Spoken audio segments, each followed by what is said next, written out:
The morning shift at St. Catherine's Children's Hospital began like any other Tuesday. I adjusted my pale blue scrubs, tucked a strand of auburn hair behind my ear, and checked my reflection in the staff bathroom mirror.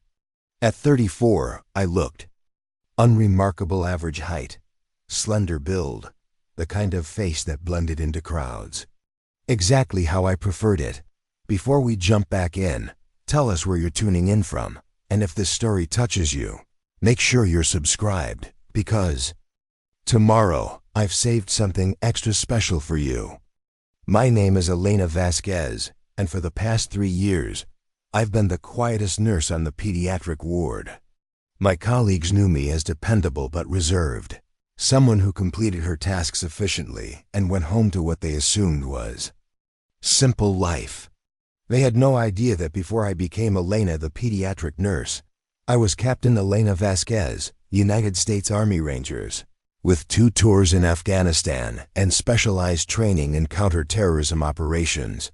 I had good reasons for keeping that life buried. "Morning, Elena," called out Dr. Sarah Chen as she passed the nurse's station. "Ready for another day in paradise?" I managed a small smile, always. The truth was, I genuinely loved working with the children. Their resilience amazed me daily. After witnessing so much destruction overseas, their laughter and recovery stories gave me hope I'd forgotten. I could feel the pediatric ward buzzed with its usual controlled chaos.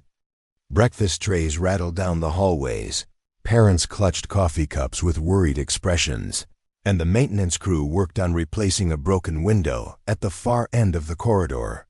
I barely noticed the unusual number of repair workers, a detail that would haunt me later. My first patient was 7-year-old Marcus Williams, recovering from appendix surgery. His mother, Janet, looked exhausted from sleeping in the uncomfortable bedside chair. "How's our brave soldier today?" I asked Marcus, checking his chart. "I'm not a soldier," he giggled weakly. "Soldiers fight bad guys." "If only you knew," I thought, gently taking his temperature. "Well, you're fighting something too, getting better every day. That makes you pretty brave in my book." Janet smiled gratefully. "He's been asking about the loud noises from construction." I told him they're just fixing things. I frowned slightly. Construction? I wasn't aware of any major repairs scheduled for today. I made a mental note to check with administration later. 3 doors down, I found my most challenging patient. Asha Patel, a 12-year-old with leukemia who'd been fighting her battle for 8 months. Despite her illness, she possessed a sharp intelligence that reminded me of young informants I'd worked with overseas, observant, curious, missing nothing. "Nurse Elena," she said as I entered. "Those construction workers have been here since before dawn. I saw them from my window. Don't you think that's weird?" My training kicked in automatically, though I kept my expression neutral. "What did you notice that seemed strange?" "They're not wearing the same uniforms as the regular maintenance guys, and they keep looking around instead of focusing on their work. Plus they have those earpiece things like Secret Service agents in movies." A chill ran down my spine, but I forced myself to remain calm. "You're very observant, Aisha. I'll look into it, okay?" I stepped into the hallway, my senses suddenly heightened in a way they hadn't been for 3 years. The familiar hypervigilance of my military training began flooding back. I counted 6 unfamiliar workers spread across the ward, all wearing generic maintenance coveralls but moving with a precision that seemed practiced. Military. My phone buzzed with a text from my supervisor. "Staff meeting in conference room B. 10 a.m. mandatory." It was 9:47 a.m. I walked toward the conference room with deliberate casualness, but my mind was racing through threat assessments and evacuation routes. The conference room was located at the center of the ward, far from any exits. If someone wanted to contain the staff. The pieces clicked together with terrifying clarity just as I reached the conference room door. Through the small window, I could see my colleagues filing in: 12 nurses, 3 doctors, and our ward supervisor. A maintenance worker stood near the door, checking his watch. I turned around and walked away. Behind me, I heard the soft click of a lock engaging. My heart hammered against my ribs as I moved toward the nearest emergency phone, but the line was dead. I tried my cell phone, no signal. They were jamming communications. I had perhaps minutes before they realized one staff member hadn't attended the meeting. The children. God, the children. I forced myself to think tactically. Whoever was doing this had planned carefully early morning timing to minimize staff presence, jamming communications, securing personnel in a central location. But they'd made one crucial error. They'd assumed I was just another nurse. I needed to get the children out, but evacuating 32 young patients, some bedridden, others hooked to machines, would be nearly impossible alone. I needed help. But from whom? Security was minimal during day shifts, and I had no way to contact outside authorities. Then I remembered Dr. James Morrison. Dr. Morrison was the senior pediatric surgeon, a man in his late 50s with kind eyes and steady hands. More importantly, I'd noticed military bearing in his posture, the way he moved with economical precision. During a late-night surgery 3 months ago, when we were alone in the OR, he'd commented on my efficient movements during a trauma case. "You handle stress like someone with combat experience," he'd said quietly. I'd deflected the observation, but now I wondered if he'd recognize something familiar. I found him in his office, reviewing patient files. When I knocked, he looked up with his usual calm expression, but I saw his eyes sharpen as he took in whatever he was reading in my face. "Dr. Morrison," I said, closing the door behind me, "we have a situation. I believe the hospital is under siege." Most people would have demanded explanations or dismissed such a claim. Instead, Dr. Morrison set down his pen and gave me his complete attention. "Tell me what you've observed." I quickly outlined my concerns: the usual maintenance crew, the locked conference room, the communication blackout. As I spoke, I watched his expression shift from surprised attention to grim understanding. "How long do you estimate before they discover you're missing?" he asked. "Maybe 10 minutes. Possibly less." He nodded once, then opened his desk drawer and removed something that made my breath catch: a service pistol, well-maintained and clearly familiar to his hands. "Colonel James Morrison, Army Medical Corps, retired," he said quietly. "2 tours in Iraq. I've been wondering about you since you started here, Elena. Your situational awareness, the way you move your military." "Captain Elena Vasquez, Rangers, Afghanistan." The admission felt strange after 3 years of careful civilian identity. "What's your assessment of their objective?" I'd been dreading this question because the answer was so terrible. "High value. Targets for maximum media impact. A children's hospital provides both innocent victims and guaranteed global attention. They'll want live coverage, probably social media streaming. The children become bargaining chips or—" I couldn't finish the sentence. Dr. Morrison's jaw tensed. "Evacuation options? Limited. They control the main entrances and likely have the stairwells monitored. Emergency exits would be their fallback containment points. But there's the construction lift on the north side. They might not have secured it if they assumed all staff would be contained in the meeting. Can you get the mobile patients to that location?" I closed my eyes, visualizing the ward layout and patient conditions.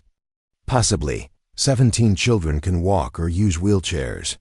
The others—" I thought of Marcus, still recovering from surgery, and Aisha, weakened by chemotherapy treatments. "We evacuate who we can," Dr. Morrison said grimly. "Then we come back for the others." Through his office window, I saw one of the fake maintenance workers walking purposefully toward the conference room. He spoke into his earpiece, then quickened his pace. "They know," I whispered. "Move now." Dr. Morrison grabbed the medical bag and his weapon. "Take the lead, Captain." "I'll follow your instructions." The words triggered something deep in my muscle memory. For 3 years, I'd been Elena, the quiet nurse. But 32 children needed Captain Vasquez now. I opened the office door carefully, scanning the hallway. Clear. We moved toward the patient rooms, and I felt my training taking over: completely controlled breathing, heightened awareness, automatic threat assessment of every corner and doorway. Our first stop was Marcus's room. His mother looked up in confusion as I began unhooking the fourth line. "Mrs. Williams, I need you to trust me completely. Take Marcus and follow Dr. Morrison immediately. Don't ask questions, don't hesitate, just move when I tell you." Something in my voice, the command tone I'd used with soldiers under fire, cut through her confusion. She nodded and lifted her son. Room by room, we collected the mobile patients and their parents. I gave each group the same instructions. Follow Dr. Morrison, move quickly and quietly, trust completely. Some parents started to protest until they saw the weapon in the doctor's hands and the absolute certainty in my expression. By the fourth room, we had a small convoy of frightened but compliant families moving toward the north exit. I sent them ahead with Dr. Morrison while I continued gathering more children. That's when I heard the first gunshot. It came from the direction of the conference room, a single pistol shot that echoed through the halls like a thunder crack. Then shouting, confusion, fear. The sound galvanized me. No more careful evacuation. No more quiet movement. I ran toward the remaining patient rooms, my voice carrying the authority that had once commanded a platoon. Emergency evacuation. All mobile patients and families move to the north exit immediately.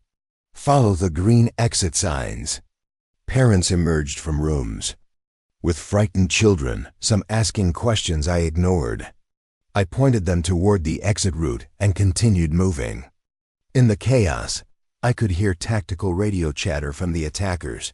They were regrouping, adapting to unexpected resistance. I reached Aisha's room to find her standing by her four-pole, her young face set with determination. I heard the gunshot. She said quietly, "They're not really construction workers, are they?" "No, sweetheart, they're not. Can you walk?" "I can do whatever I need to do." This 12-year-old cancer patient was showing more courage than many soldiers I'd served with. I quickly disconnected her and helped her toward the door when I heard heavy footsteps approaching from the main corridor. Multiple people, moving with tactical spacing. "Aisha, I need you to get to the north exit. Follow the green signs, find Dr. Morrison. Tell him Captain Vasquez said to initiate emergency protocols. What about you? I'll be right behind you." It was a lie, and she knew it, but she also understood that arguing would waste precious time. She squeezed my hand once and moved toward the exit. Had maybe 30 seconds before the assault team reached this section of the ward. I looked around desperately for anything that could be used defensively and remembered the crash cart in the hallway loaded with emergency medications, including sedatives. I grabbed a syringe and filled it with a powerful sedative, then positioned myself behind the nurse's station where I'd have cover and visual advantage.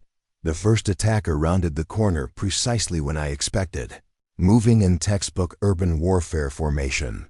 He wore black tactical gear and carried an assault rifle with professional competence. But he wasn't expecting resistance from a soft target location. I waited until he was past my position, then moved silently behind him. Years of close-quarters combat training made the approach second nature. The sedative injection found the exposed skin at his neck, and he dropped unconsciously within seconds. I took his weapon and radio earpiece, trying to assess their numbers and objectives through their tactical communications. What I heard made blood freeze. "Package delivery confirmed," a voice reported. "Device active in 15 minutes. All teams prepare for extraction." Device. They hadn't come just to take hostages or create a standoff. They'd planted a bomb. I keyed the radio, hoping they'd assume I was their unconscious teammate. Device location confirmation needed. Sub-basement, maintenance level, as planned. Timer active, 15 minutes to detonation. Sub-basement. Below the main foundation, where the explosion would bring down significant portions of the building. Even if we evacuated every child, the blast would likely kill anyone still in the structure and potentially damage surrounding buildings. I had 15 minutes to find and disarm a bomb while ensuring 32 children reached safety. I grabbed the unconscious attacker's additional magazines and started moving toward the north exit. But another voice on the radio stopped me cold. North exit compromised. Targets attempting evacuation, moving to intercept. Dr. Morrison and the children were walking into an ambush. I sprinted toward the north corridor, the assault rifle familiar in my hands despite 3 years of civilian life. As I rounded the corner, I could see the evacuation group ahead. Dr. Morrison leading 17 children and their parents toward what they thought was safety. 2 armed figures were positioned at the exit, waiting. I had perhaps 20 meters of open hallway between me and the ambush point. No cover, no tactical advantage except surprise and superior training. "Dr. Morrison," I shouted. "Ambush ahead, take cover." The group scattered as the 2 attackers spun toward my voice. I was already moving, using rapid fire to suppress their position while advancing. Military tactics in a pediatric hospital corridor. The surreal nature of the situation registered for maybe half a second before training took over completely. The first attacker fell as I reached the halfway point. The second managed to return fire, forcing me to dive behind a supply cart. Bullets shattered the wall above the children's heads, and I heard Aisha scream. Rage flooded through me, pure, focused fury at anyone who would threaten children. Came up from behind the cart with controlled aggression that would have made my drill sergeant proud, and put 3 rounds center mass in the remaining target. "Is anyone hurt?" I called out, scanning for additional threats. "We're okay," Dr. Morrison replied, but his voice carried stress. "Elena, we have a problem. The exit is locked from the outside. Electronic lock, probably controlled remotely. 12 minutes until detonation." I tried to think through alternatives. The main exits would be similarly secured, and we couldn't reach the stairwells without crossing open areas, where we'd be vulnerable to the remaining attackers. Then I remembered something from my first week at the hospital, a tour guide mentioning the old pneumatic tube system that connected all floors, including direct access to the exterior for deliveries. It was probably too small for adults, but children. "Dr. Morrison, the pneumatic delivery system. Does it still connect to the loading dock outside?" His eyes widened with understanding. "Yes, but it's narrow, maybe 2-foot diameter. Perfect for children. Can you get them there?" "What about the bomb?" I checked my watch. 11 minutes. "I'll handle that. Get the kids to the tube system. Start with the smallest first, work your way up. Parents can meet them at the loading dock. Elena, you can't disarm an explosive device alone." "I'm not planning to disarm it, sir. I'm planning to move it." Before he could argue, I was running back toward the main corridor. The radio chatter indicated at least 3 more attackers in the building, but they seemed focused on containing the situation rather than hunting for me specifically. The elevator to the sub-basement required a key card I didn't have, but maintenance stairs would get me there. I moved through the hospital like I was clearing a building in Kandahar, systematic, careful, lethal when necessary. I encountered one more attacker on the stairwell. He made the mistake of assuming a lone hospital worker wouldn't be a threat. The mistake cost him consciousness and gave me his explosives expertise, according to his radio. He was their demolition specialist. Sub-basement, the mechanical area, hummed with HVAC systems and electrical panels.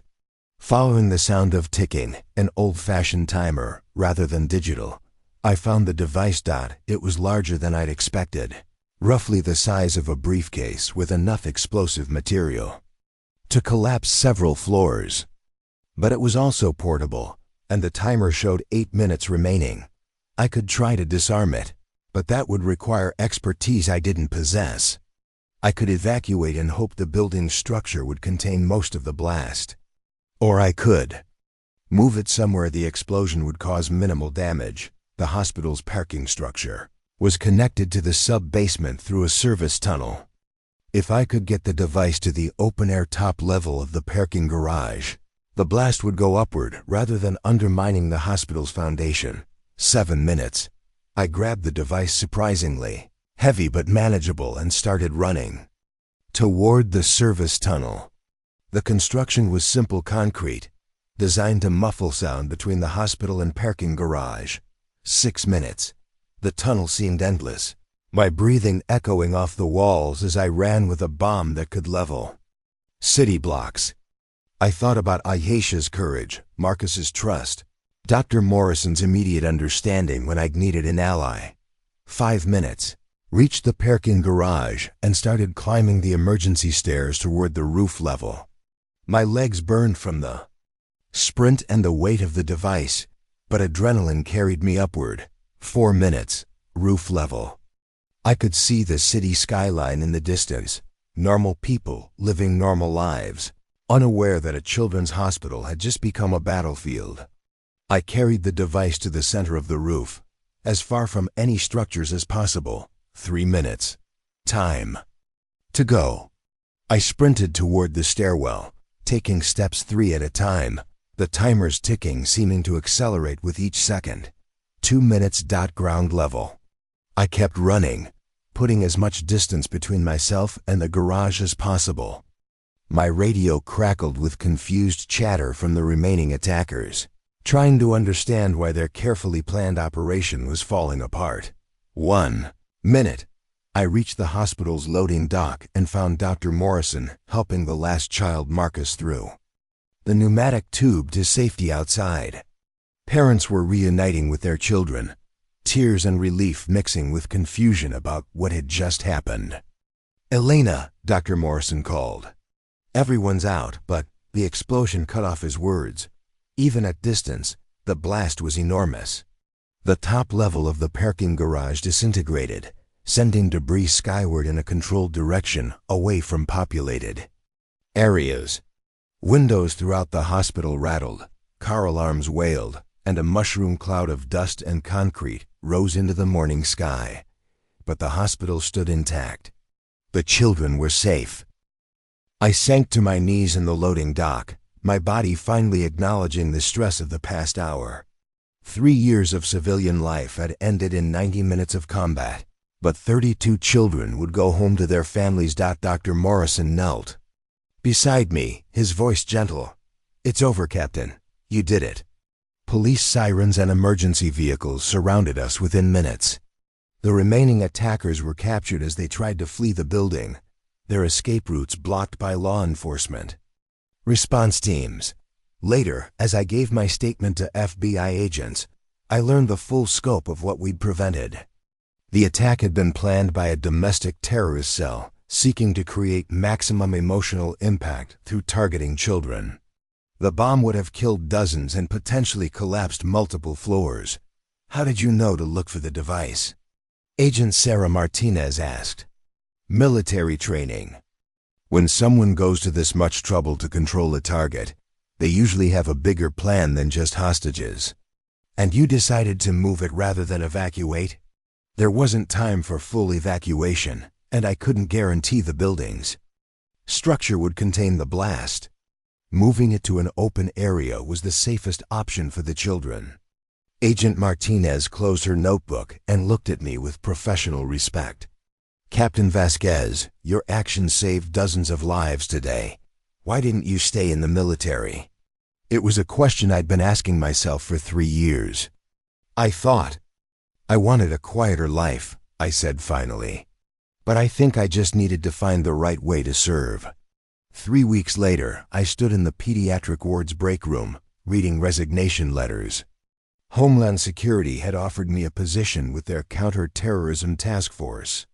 The FBI wanted me for their crisis response team. A private security firm had presented a contract with enough zeros to fund my retirement, but I was looking at a different kind of offer. "We're creating a new position," Dr. Morrison explained.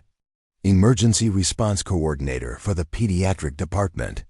You'd train staff in crisis management, develop security protocols, and serve as liaison with law enforcement agencies. Essentially, you'd help ensure nothing like this ever happens again. I looked through the break room window at the ward where I'd worked for 3 years.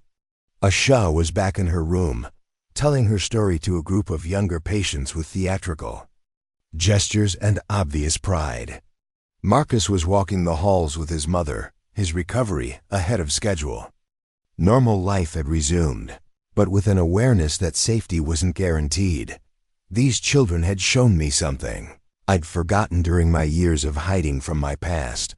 Courage isn't about the absence of fear. It's about acting despite fear when something important is at stake. I'd spent 3 years running from Captain Vasquez, afraid that part of my identity was too hard, too dangerous, too incompatible with civilian life. But maybe Elena the nurse and Captain Vasquez weren't separate people. Maybe they were both parts of who I was meant to be. "I'll take the position," I told Dr. Morrison, "but I have one condition." "What's that?" "I want to develop a program where children like Ashaya and Marcus can learn basic emergency preparedness. Age-appropriate, non-frightening, but practical. If adults ever fail to protect them again, they should have skills to protect themselves." Dr. Morrison smiled. "I think that sounds perfect, Captain Vasquez." For the first time in 3 years, hearing my military rank didn't make me want to disappear. Instead, it felt like coming home. That evening, I sat in my apartment looking at the box I'd kept hidden in my closet medals, commendations, photographs from my military service. For 3 years, I'd treated these items like shameful secrets, evidence of a life I wanted to forget. Now I understood they weren't reminders of who I used to be. They were proof of who I'd always been. Someone who steps forward when others need protection. Someone who finds a way when there seems to be no way. Someone who serves others regardless of the cost. I pinned my Ranger tab to my new hospital ID badge next to my nursing credentials. Elena Vasquez, RN, Emergency Response Coordinator. Former captain, still serving, still protecting those who needed it most. The quiet nurse had been hiding in plain sight, but she was never really quiet at all. She was just waiting for the right moment to remind everyone, including herself, what she was capable of when the people she cared about were in danger. And in a children's hospital, that moment would always come. Some battles are fought on foreign soil with enemies you can see coming. Others happen in the places you least expect, against threats you never imagined. But the mission remains the same. Protect those who cannot protect themselves. Serve something greater than your own comfort. And never let fear determine who you choose to become. I was ready for whatever came next.